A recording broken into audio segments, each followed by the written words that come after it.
student Anisha Pasha Salvi, your biology mentor. तो बच्चों welcome to our another topic of molecular basis of inheritance यानी कि वंशागति के आणविक आधार, जिसमें हमने प्रीवियस वीडियो में बात करी थी कि न्यूक्लिक एसिड क्या है, जेनेटिक मटेरियल क्या है, डीएनए क्या है, किस तरीके से हमने हमारे घर पे ही डीएनए बना लिया था, चारगाफ रूल क्या है, डीएनए के जो हमारे एक नॉर्मल फीचर्स होने चाहिए, कैरेक्टरिस्टिक्स हुए थे, उसके बारे में हमने बात कर ली थी। Is that clear? आज हम बात करेंगे कि इस डीएनए को हम पैकेजिंग कैसे करेंगे, इतना बड़ा डीएनए इन्नू छोटे से न्यूक्लियस में कैसे आता है। तो आज का टॉपिक हमारा यही है। और एक और बात क्या मैम, कि भाई हमने चारगाफ रूल किया था, चूंकि हमारे चारगाफ रूल हमने पढ़ लिए, हालांकि अपन प्रीवियस ईयर के क्वेश्चन करेंगे जब ये चैप्टर हमारा फिनिश हो जाएगा, लेकिन मुझे ऐसा लगता है कि चारगाफ रूल यदि समझ में आया होगा तो एक क्वेश्चन तो मैं तुम्हें दे ही सकती हूँ। Is that clear? तो मैं तुम्हें दे रही हूँ एक क्वेश्चन जिसको तुम्हें सॉल्व करना है और उसका आंसर मुझे देना है। तो आ जाओ, पहले क्वेश्चन लिख लो।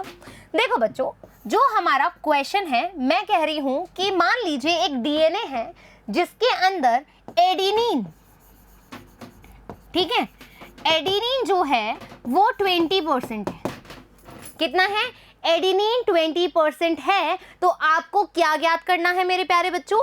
आपको करना है अमाउंट ऑफ साइटोसिन, ठीक है, आपको साइटोसिन का अमाउंट मुझे बताना है according to the Chargaff rule. Chargaff rule जिसने समझ लिया है उसके लिए क्वेश्चन बहुत ही प्यारा, उम्दा और इजी सा है, इजीली क्वेश्चन हो जाएगा। चलिए, ये बात तो समझ में आ गई। अब आ जाते हैं हमारे जो डीएनए की पैकेजिंग है वो कैसे होगी। देखो बच्चों, यदि हम मैमेलियन सेल के बारे में बात करें, ठीक है, आ जाओ, चलो बना ही लेंगे, ठीक है। यदि हम मैमेलियन सेल के बारे में बात करें तो जो डीएनए है, ठीक है, जो हमारा डीएनए है उसकी लेंथ लगभग कितनी होती है? 2.2 मीटर्स, ठीक है। और यदि मैं न्यूक्लियस की बात करूं तो उसका जो, ठीक है, न्यूक्लियस की मैं बात करूं तो उसका जो डायमेंशन है बच्चों वो होता है 10⁻⁻⁶ मीटर। अब सोचो, इतने छोटू से पार्ट में इतना लंबा डीएनए कैसे आएगा, कैसे आएगा? चलो ये तो हम जानेंगे, लेकिन एक मज़ेदार वाली बात ये है कि यदि आपको एनसीईआरटी पढ़नी है, आपको 11th 12th या बोर्ड एग्जामिनेशन के बारे में पढ़ना है, या आपको कोई भी कंपटीशन एग्जाम के बारे में पढ़ना है, नीट के बारे में पढ़ना है, तो आप क्या करेंगे? आप करेंगे हमारी मिशन ज्ञान ऐप को डाउनलोड। बहुत ही ज़्यादा ज़रूरी है। यदि सारी की सारी चीज़ें आपको समय पे चाहिए तो आप करिए क्या?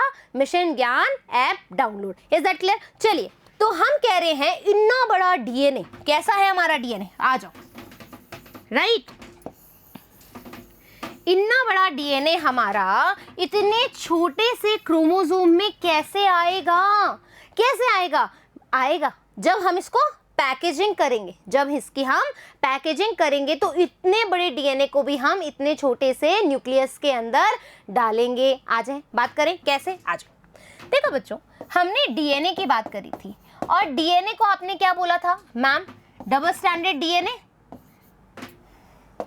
चलो डबल स्टैंडर्ड डीएनए छोड़ो, है ना। हमने बात करी कि मैम जो डीएनए है वो एसिडिक इन नेचर है, ठीक है। अब एसिडिक इन नेचर कैसे है? क्योंकि इसका जो बैकबोन है हमने कैसे बनाया था? ये हमारा शुगर था, ठीक है, ये फॉस्फेट था और इसके साथ भी शुगर, नाइट्रोजन बेस, ठीक है। फिर ये कैसे जुड़ा हुआ था शुगर से? इस तरीके से हमने क्या बोला कि जो इसकी बैकबोन है वो फॉस्फोरस या फॉस्फोरिक एसिड और हमारे किससे जुड़ी हुई है? शुगर से जुड़ी हुई है। तो इस phosphoric acid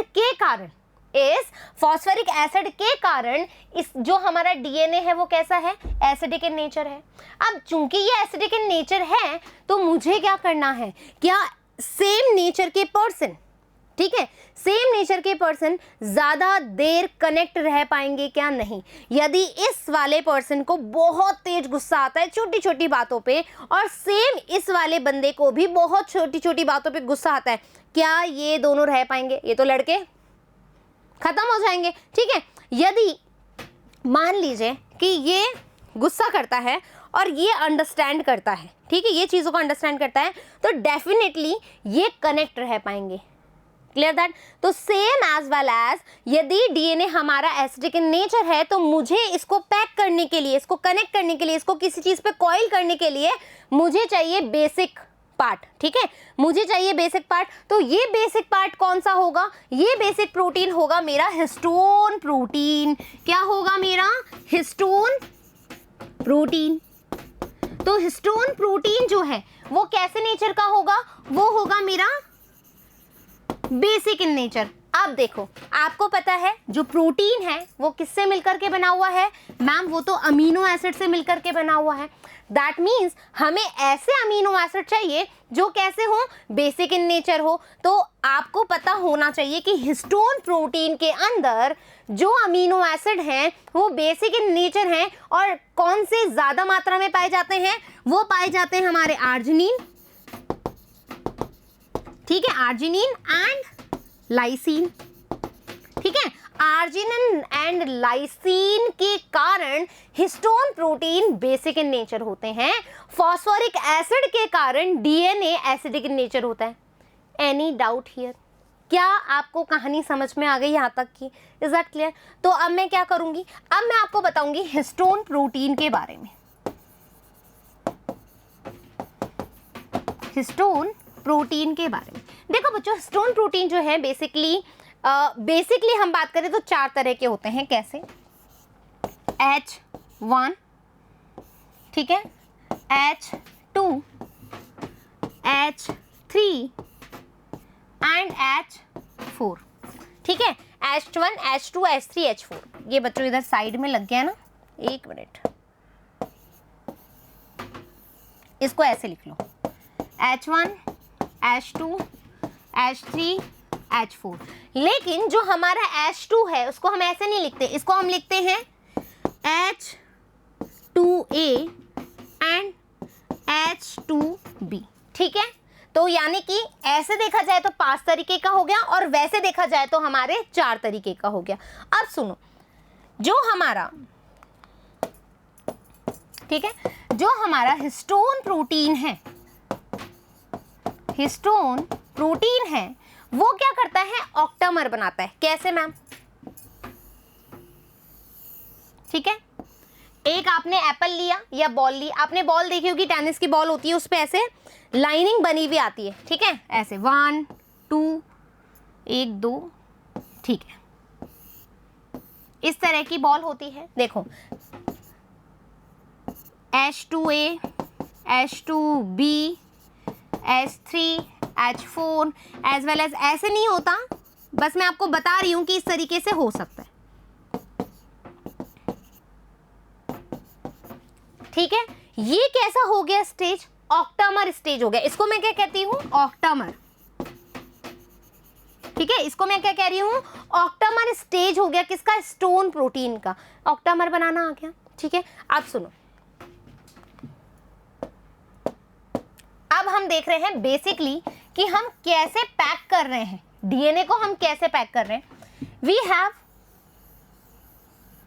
coil double stranded DNA, ठीक है, केवल डबल स्ट्रैंडेड डीएनए लिख लो, ठीक है। हेलिक्स है ये, नॉट कॉइल, ठीक है, हेलिक्स है। कैसा है? डबल स्ट्रैंडेड डीएनए है। कितने मीटर का है? लगभग 2.2 मीटर का है। अब मुझे क्या करना है? चूंकि ये एसिडिक नेचर है तो मैं बेसिक प्रोटीन पे इसको लपेटूंगी, ठीक है। तो अब मेरे पास कोई दूसरा कलर ले लें, अपन व्हाइट कलर ले लेते हैं, आ जाओ,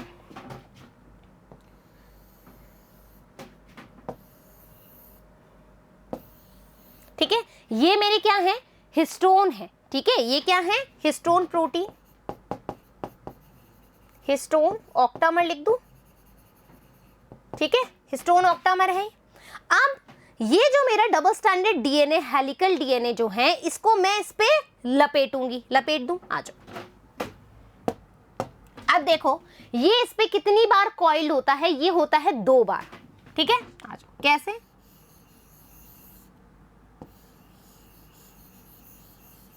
लाइक दिस,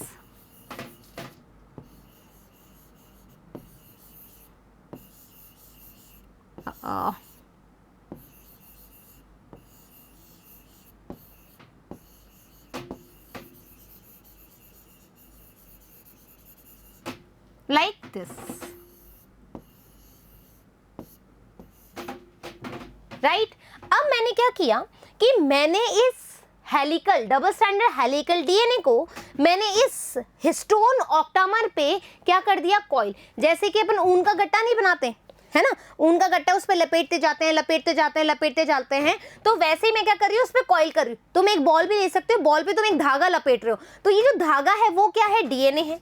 ये क्या है, मेरा डीएनए है, ये मेरा हिस्टोन प्रोटीन है। लेकिन अब ये जो है, ठीक है, ये वाला जो पार्ट है, कलर चेंज करते हैं, ये वाला जो पार्ट है बच्चों, ये वाला, ठीक है, जिसपे हमारे पास हिस्टोन प्रोटीन भी है और जो हमारा डीएनए है वो लिपटा हुआ है, इसको तुम क्या कहोगे? क्या इसको अभी भी तुम डीएनए कहोगे? हैं, नहीं कहोगे। तो आप कहोगे कि जो ये डीएनए एंड प्रोटीन है, ठीक है, इसको मैं क्या बोलूंगी, इसको मैं बोलूंगी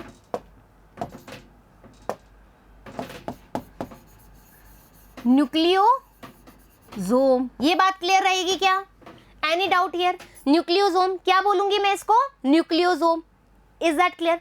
अब एक और बात, इस न्यूक्लियोसोम में कितना बेस पेयर डीएनए है, क्वेश्चन आता है, इस न्यूक्लियोसोम के अंदर कितना बेस पेयर डीएनए है? तो आप बोलोगे कि मैम ये जो डीएनए यहाँ लपेटा हुआ है, ठीक है, नहीं, ये जो डीएनए यहाँ लपेटा हुआ है ये है लगभग 200 बेस पेयर। आ गई बात समझ में? दो चीज बता दी है, आपसे पूछा जा रहा है कि डीएनए को तुम यदि हिस्टोन प्रोटीन पे लपेट देते हो तो वो कहलाएगा न्यूक्लियोसोम, डीएनए प्लस प्रोटीन, और जो डीएनए है वो कितने बेस पेयर का है? तो आप बोलोगे 200 बेस पेयर का। I hope it is very clear, clear that. अब देखो क्या कर रहा है, आप देख रहे हो कि मैम ये जो एक न्यूक्लियोसोम है, ये जो दूसरा न्यूक्लियोसोम है, इसके बीच में भी डीएनए जा रहा है, ठीक है। ये क्या कर रहा है, मान लीजिए एक गट्टा है, दूसरे गट्टे पे आप बांध रहे हो, ये एक गट्टा है ऊन का और दूसरे ऊन के गट्टे पे आप बांध रहे हो, तो बीच में एक धागा जा रहा है, धागा जा रहा है। इसको मैं क्या कह रही हूँ, इसको मैं कह रही हूँ क्योंकि एक दूसरे को लिंक कर रहा है। देखो आप कह रहे हो ये वाली चीज एक दूसरे को लिंक कर रही है, इस वाले स्टेज से इस वाले स्टेज को लिंक कर रही है, तो दैट मीन्स ये डीएनए कैसा होगा, लिंकर डीएनए।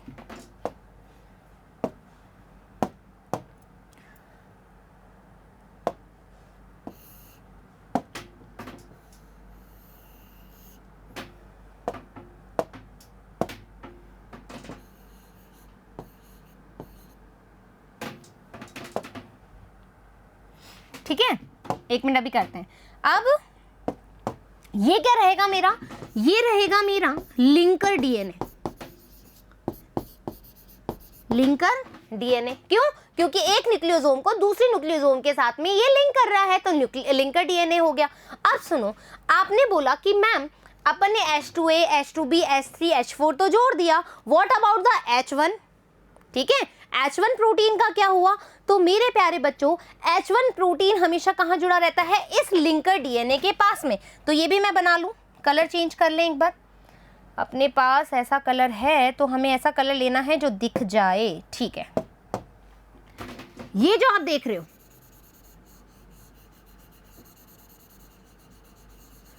राइट,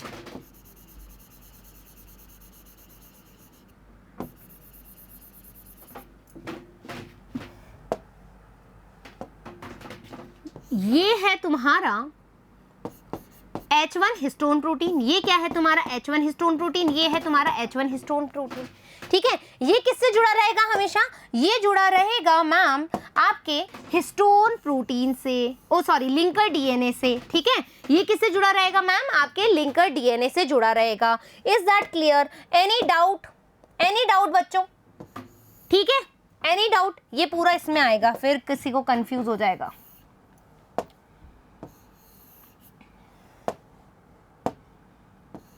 ये लो जी, अब हो गया क्लियर, एक एक टर्म समझ में आ गई।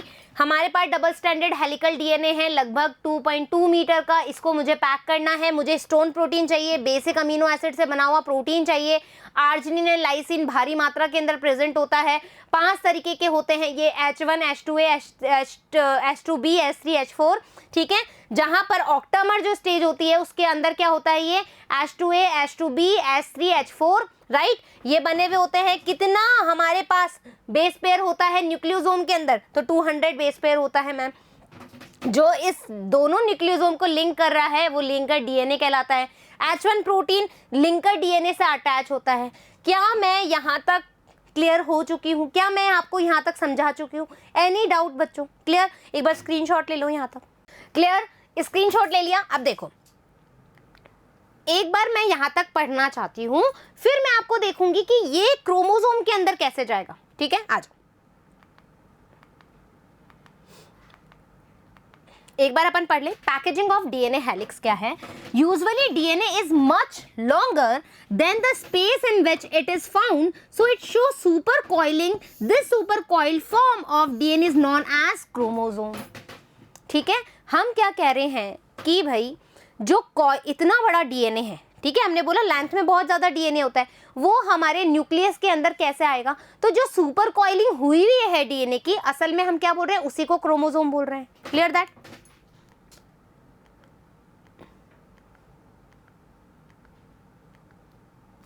Taken this distance between two consecutive base pair as 0.34 nanometre. हमने बेस पेयर के बीच में जो स्पेस था वो कितना बोला था? 0.34 नैनोमीटर बोला था।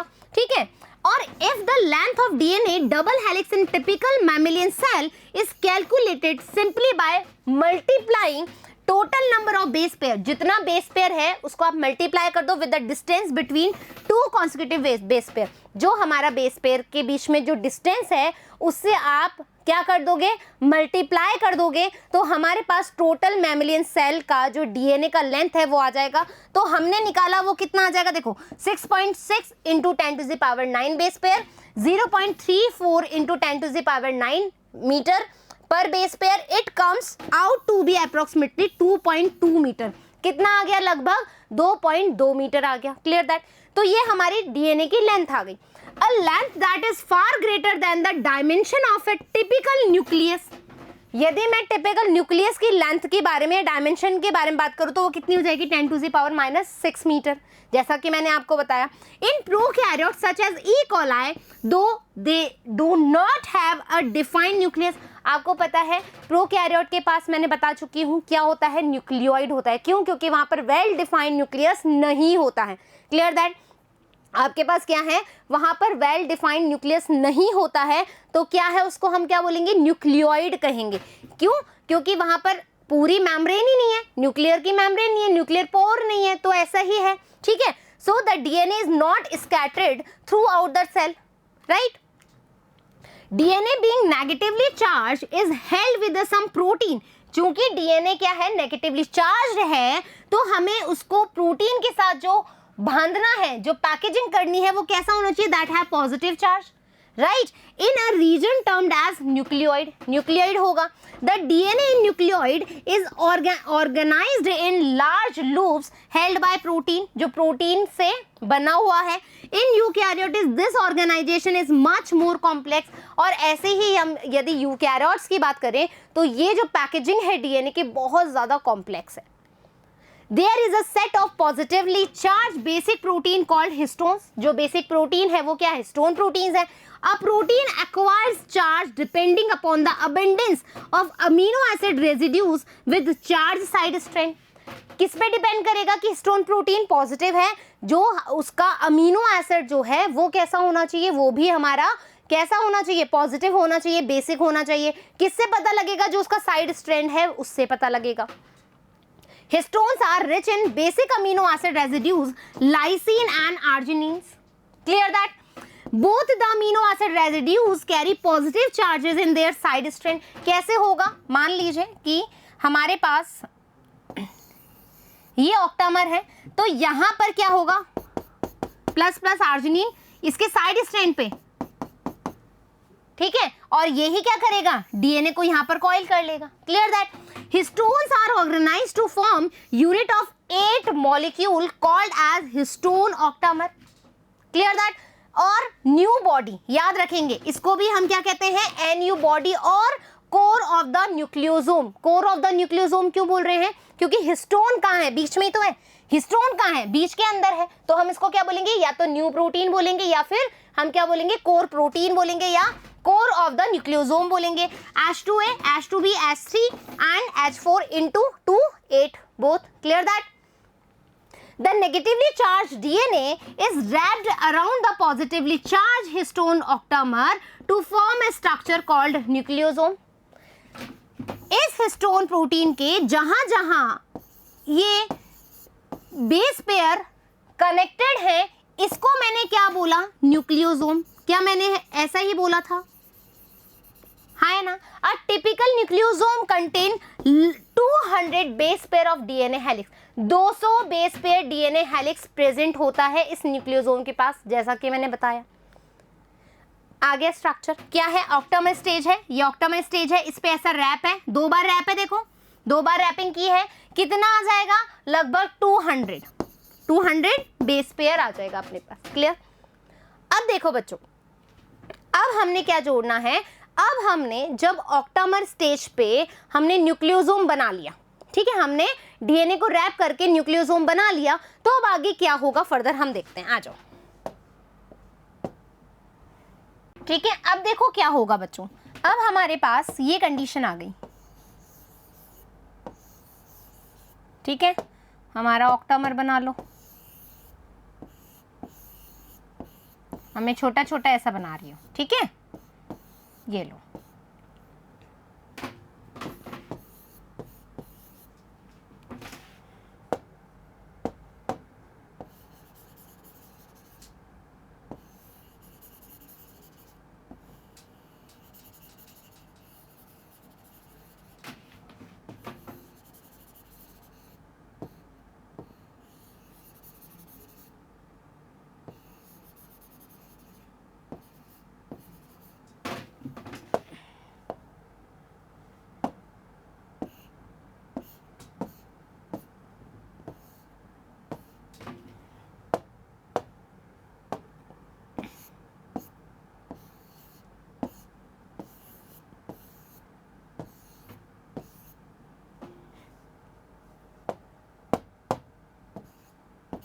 चलिए, ठीक है, अपने पास ये स्टेज आ गई मैम. न्यूक्लियोसोम आ गया हमारे पास, लिंकर डीएनए आ गया, H1 प्रोटीन आ गया, ये सब चीजें क्लियर कर ली.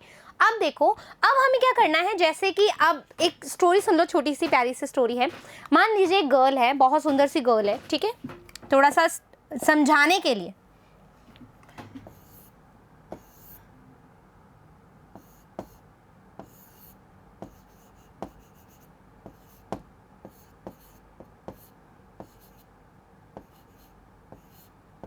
ये लो, बहुत सुंदर सी गर्ल है, इसके बहुत लंबे लंबे बाल हैं. ये लो, इसके बहुत लंबे लंबे बाल हैं. अब ये क्या कहती है कि मैम मेरे बालों में ना बीड्स लगा दो. ठीक है, मेरे बालों में क्या लगा दो? बीड्स लगा दो. तो हमने बीड्स लगा दी. ये लो, ठीक है, बीड्स लगा दी. अभी भी ये सेटिस्फाइड नहीं है. ठीक है, मैंने क्या कर दिया? बीड्स लगा दी. तो इसके हेयर क्या हो गए? डीएनए. और ये वाला क्या हो गया? Histone octamer.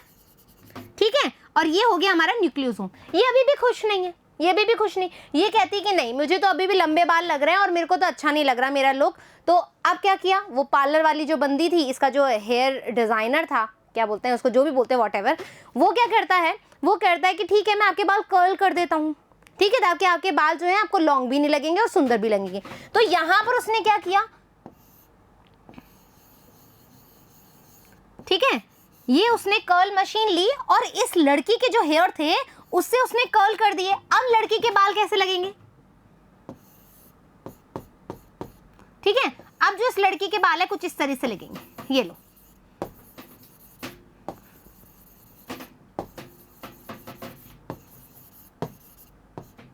ठीक है, अब इस लड़की के बाल कुछ इस तरीके से लगेंगे और इसमें ये बीड्स हैं. ये कहानी समझ में आ गई? ये कहानी समझ में आ गई? तो दैट मीन्स हमने जो 2 मीटर लॉन्ग हमारा डीएनए था उसको पहले तो मैंने ऑक्टामर से क्या किया? रैप किया. अभी भी ये प्रसन्न नहीं थी तो इसको कर्लर से इसके बाल और कर्ल कर दिए, कॉइल कर दिए. आ गई बात समझ में? तो अब हमारे पास जो ये वाली चीज है बच्चों, ठीक है, ये वाली जो चीज है वो हम यहाँ ले आए. आ जाओ, अब क्या करूंगी? ये लो, अब मेरे पास क्या है? ठीक है, इसको मैं कह रही हूं जो और ज्यादा कर्ल करेगा, ठीक है, इसको और कॉइल करेगा, उसका नाम है न्यूक्लियोप्लाज्मिन. ठीक है, न्यूक्लियोप्लाज्मिन है. जैसे जैसे ये जो हमारा क्या है, न्यूक्लियोसोम है या जो ये कॉइल्ड है, ये और कॉइलिंग के लिए कहाँ जाएगा, इस पर जाएगा। तो ये कैसा हो जाएगा, अब इसका स्ट्रक्चर कैसा होगा, ऐसे से रैप हो जाएगा ये इस पे, ठीक है। और इसकी कंडीशन कैसे हो जाएगी, ये ऐसे ऐसे हो जाएगा। क्लियर दैट, आ गई बात समझ में। और इस पे ये बीड्स लगा दो। बीड्स कैसे, व्हाइट कलर लिए अपन ने, ठीक है।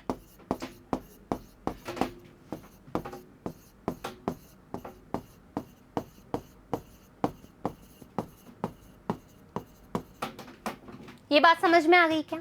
अब हमने क्या कर दिया, मोर कॉइल कर दिया। इस स्ट्रक्चर को हम क्या बोलेंगे बच्चों, इस स्ट्रक्चर को मैं क्या बोलूंगी, ठीक है, इसको मैं बोलूंगी क्रोमेटिन मटेरियल, ठीक है, इसको मैं बोलूंगी क्रोमेटिन मटेरियल। और ओवरऑल इसको मैं देखूं तो मुझे क्या लग रहा है कि मैंने एक धागे में बहुत सारे मोती पिरोए हुए हैं, ठीक है। मैं क्या कह रही हूँ, एक धागा लिया है मैंने और उसमें बहुत सारे मोती लिए हुए हैं। तो मैं इस स्टेज को ऐसा भी बोल सकती हूँ, बीड्स ऑन स्ट्रिंग। कोई गलत बात तो नहीं कर दी मैंने, कोई गलत बात करी है। मैंने क्या किया, इसको न्यूक्लियोप्लाज्मिन में लिया और एक ये वाला फॉर्म बना दिया। इसको मैंने क्या बोला है, इसको मैंने बोला है क्रोमेटिन। और ये कैसा लग रहा है, बीड्स ऑन स्ट्रिंग लग रहा है। और अब ये जो मैंने बॉक्स बनाया है, इसको मैं बॉक्स ना बना करके, ठीक है, अब ठीक है, यहां तक की चीज समझ में आ गई। अब सुनो, अब ये लड़की बोलती है कि अभी भी समझ नहीं आ रहा, अब मैं जूड़ा बनाना चाहती हूँ, अब मैं जूड़ा बनाना चाहती हूँ, बीड्स भी इसके अंदर हो, मेरे बाल भी कर्ल हो, अब मैं इसका जूड़ा बना लूंगी, ठीक है। तो अब ये क्या कर रही है,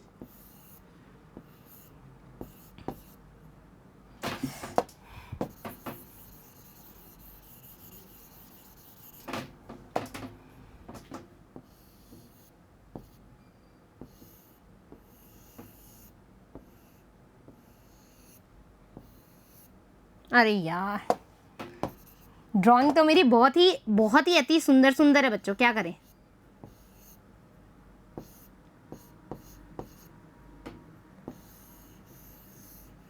ठीक है, तुम्हें तो जो मेन समझना है वो समझो। अब इसने जूड़ा बना लिया, अब इसके जूड़े में क्या है, ऐसे कर्ल कर्ल है, ये लो, ठीक है, कर्ल कर्ल है और सारे बीड्स भी लगे हुए हैं, ठीक है। अब ये हमारा जो रोलर था उसको मैंने क्या बोला, न्यूक्लियोप्लाज्मिन, और कर्ल हो गए। अब ये वाला स्टेज आया, ये वाला स्टेज आया। इस स्टेज को समझने के लिए क्या करोगे, ठीक है। अब मेरे पास आ गया बीड्स ऑन स्ट्रिंग वाला। अब मुझे क्या करना है, ये हमारा जो क्रोमोसोम है, ठीक है, इस क्रोमोसोम के पास एक कैसा मटेरियल है, नॉन हिस्टोन क्रोमेटिन मटेरियल है, ठीक है। अरे कलर अलग करना पड़ेगा बेटा, एक मिनट।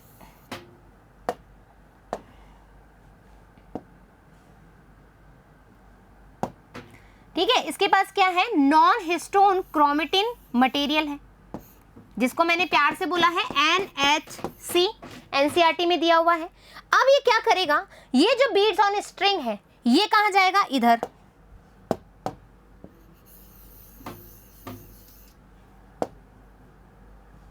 एक बार लपेट दो उस पे,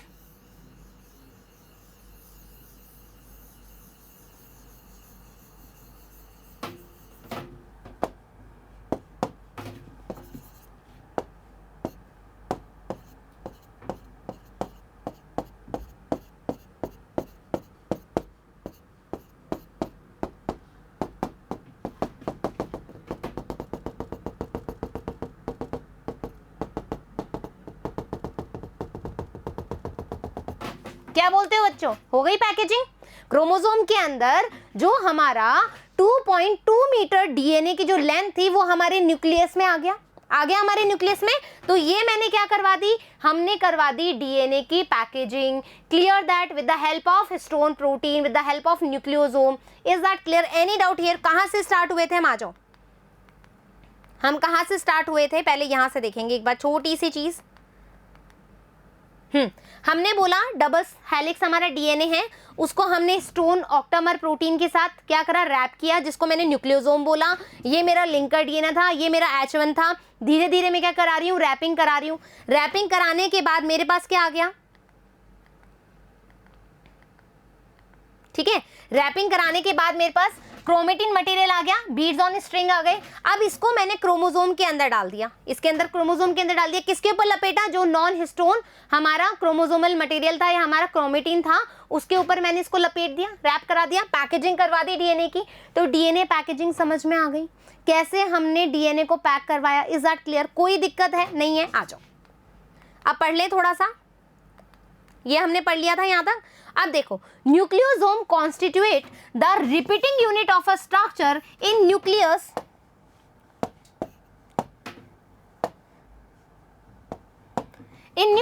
कॉल्ड क्रोमेटिन। ठीक है, chromatin thread like strained colour था। अब देखो, क्रोमेटिन भी हमारे पास दो तरह के आएंगे, यू क्रोमेटिन और हमारा हेट्रोक्रोमेटिन। ठीक है, उसके बारे में बात करेंगे। Thread like strained coloured body seen in the nucleus.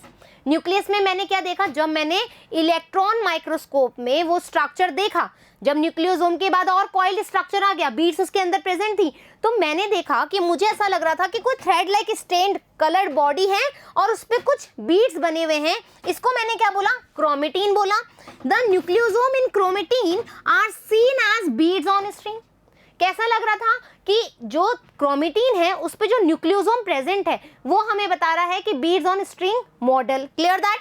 A structure when viewed under the electron microscope. The packaging of chromatin at higher level require additional set of protein called non-histone chromosomal protein. Clear that? क्या चाहिए हमें, NHC चाहिए। जहां पर भी मैंने chromatin बोला है बच्चों, क्रोमोसोमल कर लेना। Any doubt? अब हमारे पास दो तरह के क्रोमेटिन होते हैं, यू क्रोमेटिन और हेट्रोक्रोमेटिन। यू क्रोमेटिन यानी कि सच्चा क्रोमेटिन कैसा होगा, एक तो थोड़ा सा खुला खुला सा होगा, ज्यादा कॉइल नहीं होगा। कॉइल नहीं होगा तो जब तुम स्टेन दोगे तो वो कैसा होगा, लाइट स्टेन्ड होगा। Region of chromatin network which are loosely packed, tightly packed नहीं है। देखो, एक तो तुम धागे को ऐसे करो, ये धागा है, और एक धागे को तुम ऐसे करो। अब तुम इस पे कलर डालोगे तो ये तुम्हें डार्क दिखेगा, और यदि लूजली पैक्ड है, इस पे कलर डालोगे तो ये तुम्हें लाइट कलर दिखेगा। तो ये क्या है, यू क्रोमेटिन। ठीक है, और ये क्या है, ट्रांसक्रिप्शनली हमारा एक्टिव है, आराम से ट्रांसक्रिप्शन हो जाएगा। तो loosely packed stain light and transcriptionally active. Question आ जाता है कई बार कि आपसे पूछा जाए कौन सा क्रोमेटिन है जो कि ट्रांसक्रिप्शनली एक्टिव है, यू क्रोमेटिन और हेट्रोक्रोमेटिन। तो आप क्या बोलोगे, euchromatin are refer to as euchromatin. Heterochromatin just इसके अलग है। Region of chromatin network which are closely packed, closely packed है, स्टेन डालोगे डार्क कलर दिखेगा, dark, and are transcriptionally inactive होगा, are refer to as heterochromatin. DNA की packaging समझ में आ गई। अब मैं क्या समझाऊंगी तुम्हें, सेंट्रल डॉगमा। सेंट्रल डॉगमा क्या है, बहुत अच्छी सी सीधी सी प्यारी सी बात है। वी हैव डीएनए, ठीक है, we have RNA, we have protein. ठीक है, वैसे तो अभी हमें इसकी जस्ट बाद में बताऊंगी कि किस तरीके से हमें पता लगा कि जो डीएनए है वो ही मेरा जेनेटिक मटेरियल है। अभी तक साइंटिस्ट को अभी तक नहीं पता है कि जो डीएनए है वो ही जेनेटिक मटेरियल है, अकॉर्डिंग टू एनसीईआरटी। मैं ऐसे नहीं बोल रही कि अभी टिल नाउ भी नहीं पता, अकॉर्डिंग टू एनसीईआरटी अपन चल रहे हैं। अभी हम क्या करेंगे, अभी हम सर्च करेंगे, बहुत सारे एक्सपेरिमेंट करेंगे, जिससे मुझे ये पता लगेगा कि हाँ डीएनए ही हमारा जेनेटिक मटेरियल है। उसके बाद सेंट्रल डॉगमा पढ़ना चाहिए, लेकिन मैं सेंट्रल डॉगमा अभी बता रही हूँ तुम्हें। सेंट्रल डॉगमा क्या है, यदि तुम डीएनए से आरएनए बना रहे हो, आरएनए से प्रोटीन बना रहे हो, तो ये तुम्हारा क्या है, सेंट्रल डॉगमा। लेकिन ये भी अलग अलग तरह के होते हैं। ये कैसा है, लीनियर है। लीनियर है कि डीएनए से आरएनए, आरएनए से प्रोटीन बना है। कैसे बना मैम, आपने यदि तुम डीएनए से डीएनए बना रहे हो, यदि तुम डीएनए से डीएनए बना रहे हो तो ये हो गया मेरा रेप्लिकेशन। ठीक है, डीएनए से आरएनए बन रहा है तो ये हो गया मैम ट्रांसक्रिप्शन, और आरएनए से तुम प्रोटीन बना रहे हो तो ये हो गया मैम मेरा ट्रांसलेशन। Clear that? लेकिन ऐसा होता है कि कई बार आरएनए से डीएनए बन जाता है, एक मिनट बच्चों, इसको मैं थोड़ा सा नीचे लिख दूं तो ज्यादा अच्छा है। ठीक है, ये हो गया इसका लीनियर फॉर्म। लेकिन कई बार आरएनए से भी डीएनए बनता है। देखो ऐसा चल रहा है, डीएनए, आरएनए, प्रोटीन। ठीक है, वापस चलेंगे, डीएनए, आरएनए, प्रोटीन। लेकिन कभी कभी बोलता है यार एक स्टेप वापस से चलो, ऐसे भी तो करते हैं अपन, है ना। चलते चलते यूं ही रुक जाता हूं मैं। तो ये क्या कर रहा है, डीएनए आरएनए पे जा रहा है, लेकिन आरएनए बोल रहा है मैं प्रोटीन नहीं बनाऊंगा, मैं डीएनए ही बना लाता हूं। तो डीएनए जब बनाओगे, मतलब आरएनए से जब डीएनए बनाओगे, प्रोटीन नहीं बनाओगे, तो इसको मैं क्या बोलूंगी, रिवर्स ट्रांसक्रिप्शन। ट्रांसक्रिप्शन क्लियर, हाँ ट्रांसक्रिप्शन। आ गई बात समझ में, ये चीज समझ में आ गई। आ जाओ सेंट्रल डॉगमा देख लें। Central dogma, the flow of information between, जो इंफॉर्मेशन जारी है, ठीक है, हमने बोला था जो इंफॉर्मेशन का कैरियर है वो कौन है, हमारा डीएनए है। ठीक है, डीएनए ही है जो फर्दर जो हमारा जेनेटिक इंफॉर्मेशन है वो कैरी करता है। ठीक है, generation to generation. The flow of information between DNA, RNA and protein is known as central dogma of life. This concept, ये कंसेप्ट किसने दिया, क्रिक ने। कौन से क्रिक ने, जो वॉटसन एंड क्रिक मॉडल हमने पढ़ा था डीएनए का, उन्हीं के जो क्रिक थे उन्होंने क्या दिया, ये सेंट्रल डॉगमा ऑफ लाइफ का कंसेप्ट दिया। Clear that. चलो, linear central dogma. First central dogma was linear and it was given by ESC Crick. Reverse central dogma जब वापस से, ठीक है, बाय टैमिन एंड बाल्टीमोर ने दिया। कैसा है, रिवर्स ट्रांसक्रिप्शन हो रहा है। The formation of DNA from RNA is known as reverse transcription. DNA का फॉर्मेशन हो रहा है किससे, आरएनए से। ठीक है, क्या बोलेंगे, reverse transcription. It was discovered by Temin and Baltimore. Rous sarcoma virus के अंदर इन्होंने ये आइडेंटिफाई किया, सर्च किया। यहां पर जो रिवर्स ट्रांसक्रिप्शन है वो हमारे किसने दिया, हमारे टैमिन एंड बाल्टीमोर ने। क्या हो रहा है, हमारे आरएनए से ही डीएनए बन रहा है। तो दैट मीन्स हमारा जो डीएनए होगा वो कैसा होगा, कुछ इस तरीके से। क्लियर दैट, आ गई बात समझ में। तो इस तरीके से बच्चों हमने क्या देखा, हमने देखा कि हमारा जो इतना बड़ा डीएनए था वो किस तरीके से एक छोटे से न्यूक्लियस के अंदर पैक हो गया। आई होप को आपको पैकेजिंग ऑफ डीएनए समझ में आ गया, सेंट्रल डॉगमा ऑफ लाइफ भी समझ में आ गया। इसके बाद जो हम पार्ट देखेंगे वो देखेंगे कि सर्चिंग हमने कैसे करी जेनेटिक मटेरियल की। Is that clear. तो जल्दी मिलेंगे नए टॉपिक के साथ। जब तक आपको क्या करना है, आपको चारगॉफ रूल के अकॉर्डिंग वो आंसर करना है। ठीक है, धन्यवाद।